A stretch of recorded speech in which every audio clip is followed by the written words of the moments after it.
दोस्तों, ना पैसा है, न पार्टी, न चुनाव चिन्ह, न संगठन, और ना ही कोई सरकारी तंत्र जिसके सहारे वो सत्ता हासिल की जा सके जो उससे छीनी जा चुकी है। इस सत्ता से उसे बेदखल किया गया, उसकी पार्टी ले ली गई, उसका चुनाव चिन्ह भी ले लिया गया और उसके विधायक भी छीन लिए गए। इतने के बावजूद वो शख्स अपने शुभचिंतकों के साथ पार्टी को नया नाम देकर, चुनाव आयोग से नया चुनाव चिन्ह लेकर जनता जनार्दन के बीच में जाना चाहता है, क्योंकि लोकतंत्र में जनता जनार्दन ही सर्वोपरि होती है। जनता जनार्दन ही किसी को राजा बना देती है। महाराष्ट्र में राज्य के विधानसभा चुनाव होने हैं और सूबे के पूर्व मुख्यमंत्री उद्धव ठाकरे इन दोनों इस कोशिश में हैं कि महाविकास अघाड़ी की ओर से उन्हें चुनाव के पहले ही मुख्यमंत्री पद का उम्मीदवार घोषित कर दिया जाए। इसके लिए उन्होंने कांग्रेस के राज्य के नेताओं से मुलाकातें की, एनसीपी के शरद पवार से मुलाकात की, दिल्ली तक का फेरा उन्होंने लगाया, और कांग्रेस पार्टी और शरद पवार चुनाव के पहले मुख्यमंत्री का नाम घोषित नहीं करना चाहते। उनका मानना है कि तीनों मिलकर चुनाव लड़ेंगे और चुनाव के बाद बैठकर हिसाब कर लेंगे कि किस दल को कितनी सीटें मिली हैं। उस हिसाब से मुख्यमंत्री का नाम तय कर लिया जाएगा। उद्धव की इतनी चहलकदमी में इतना तो हुआ है कि राज्य में सीट शेयरिंग की बात अब लगभग तय मानी जा रही है। पहले तो एक फार्मूले पे काम किया जा रहा है कि 2019 के राज्य के विधानसभा चुनाव में पुरानी शिवसेना और पुरानी एनसीपी और कांग्रेस को जितनी सीटें पे विजय मिली थी, उन सीटों पर उन्हीं के प्रत्याशी चुनाव लड़ेंगे। यानी एकीकृत शिवसेना से जो प्रत्याशी जीते थे, उन सीटों पर उद्धव ठाकरे की शिवसेना के उम्मीदवार चुनाव मैदान में उतरेंगे, और एकीकृत एनसीपी से जो उम्मीदवार जीते थे, उन सीटों पर अब शरद पवार की एनसीपी के उम्मीदवार चुनाव मैदान में जाएंगे।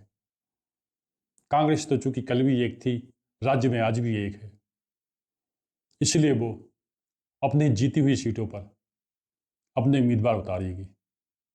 रही बाकी बची हुई सीटों की बात, तो इसके लिए जिस क्षेत्र में जिस दल का ज़्यादा वर्चस्व है, उस हिसाब से सीटें तय कर ली जाएंगी। हालांकि उद्धव ठाकरे चाहते हैं कि राज्य में उन्हें 150 से 160 सीटों पर चुनाव लड़ने का मौका मिले, क्योंकि जितनी ज़्यादा सीटों पर चुनाव लड़ा जाएगा, यदि जीतने का अनुपात उतना ही अच्छा रहा तो उनके मुख्यमंत्री बनने के चांस ज़्यादा रहेंगे। वहीं लोकसभा चुनाव के परिणाम के बाद कांग्रेस और एनसीपी के शरद पवार का हौसला आसमान छू रहा है। आखिर दोनों दल आज इस मुकाम पर हैं। एक लंबा समय हो गया है जब इन दोनों दलों के नेताओं को कभी राज्य में मुख्यमंत्री का पद मिला था। हालांकि कुछ लोग कह रहे हैं कि कांग्रेस पार्टी के पास तो मुख्यमंत्री का नाम बताने के लिए कोई है ही नहीं। उसके नेता अशोक चौहान पहले ही भारतीय जनता पार्टी ज्वाइन कर चुके हैं। इसको देखते हुए कांग्रेस पार्टी ने अभी नई नवेली सांसद बनी वर्षा गायकवाड़ का नाम आगे किया है। साथ ही उसके प्रदेश अध्यक्ष नाना पटोले के नाम भी उसने आगे कर दिया है।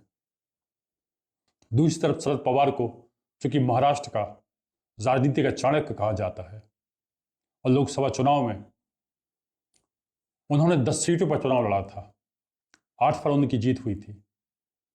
इस जीत के परसेंटेज को लेकर शरद पवार मान रहे हैं कि लोकसभा का पैटर्न यदि विधानसभा में भी जारी रहा तो उस स्थिति में वो अपनी बेटी सुप्रिया सुले, जो कि वर्तमान में सांसद हैं, उनको राज्य में मुख्यमंत्री बनाने का ख्वाब पाल सकते हैं।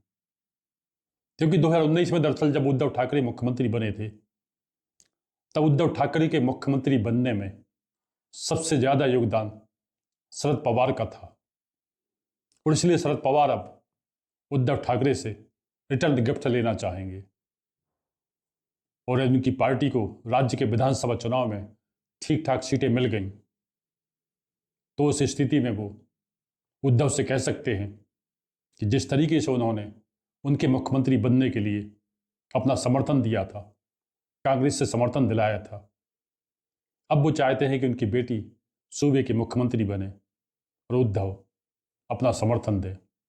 और जब उद्धव समर्थन दे देंगे तो कांग्रेस के पास तो जाहिर है कोई विकल्प बचेगा ही नहीं।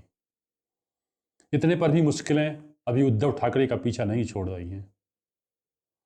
दरअसल लोकसभा में जब वक्फ बोर्ड पर बिल पर चर्चा चल रही थी उस समय उद्धव की पार्टी के 9 सांसद लोकसभा में नहीं थे। इसी को लेकर मुसलमानों के एक वर्ग ने मातोश्री के बाहर प्रदर्शन किया। इससे राज्य में चर्चा भी चल पड़ी है कि उद्धव ठाकरे की पार्टी के जो 9 सांसद जीत कर लोकसभा में पहुंचे हैं उनकी जीत में कांग्रेस का और शरद पवार का बहुत बड़ा योगदान है, क्योंकि उन्हीं की दम पर उद्धव ठाकरे को अल्पसंख्यकों का एक मुश्त वोट मिला है, क्योंकि शिवसैनिकों का ट्रेडिशनल वोट एकनाथ शिंदे के पाले में चला गया है। और इसके अलावा भी उद्धव ठाकरे के चचेरे भाई राज ठाकरे के बीच का विवाद अब सड़कों पर आ गया है, जहां उद्धव ठाकरे गुट के नेताओं ने राज ठाकरे के काफिले पर सुपारियों से हमला किया। उनके काफिले पर सुपारियां फेंकी गई। बदले में राज ठाकरे के दल के नेताओं ने, कार्यकर्ताओं ने उद्धव के काफिले पर चूड़ियां फेंकी, गोबर फेंका, नारियल फेंका गया। राज ठाकरे की पार्टी ने लोकसभा चुनाव में एनडीए का समर्थन किया था, लेकिन अब वो विधानसभा चुनाव में अकेले ही चुनाव मैदान में जाना चाहती है। आम आदमी पार्टी ने भी अकेले ही चुनाव लड़ने का मन बनाया है।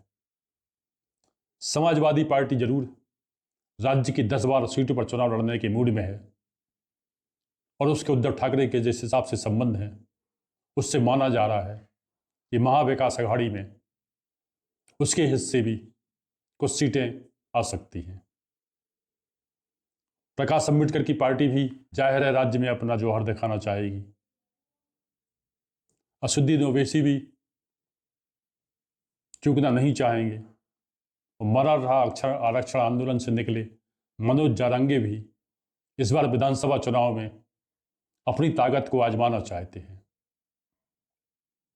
लोकसभा चुनाव के नतीजे और राज्य में हुए सर्वे में महाविकास अघाड़ी को राज्य में विधानसभा चुनाव में बहुमत मिलता हुआ दिखाई दे रहा है।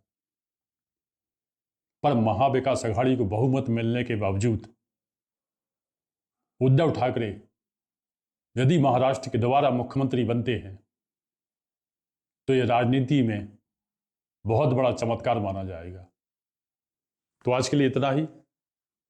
आपसे अनुरोध है कि आप अपने विचारों से कमेंट बॉक्स में लिखकर हमें अवश्य अवगत कराइएगा। इसके अलावा वीडियो में यदि आप किसी विषयों पर विश्लेषण चाहते हैं तो कृपया उसके बारे में भी हमें बताने का कष्ट करिएगा।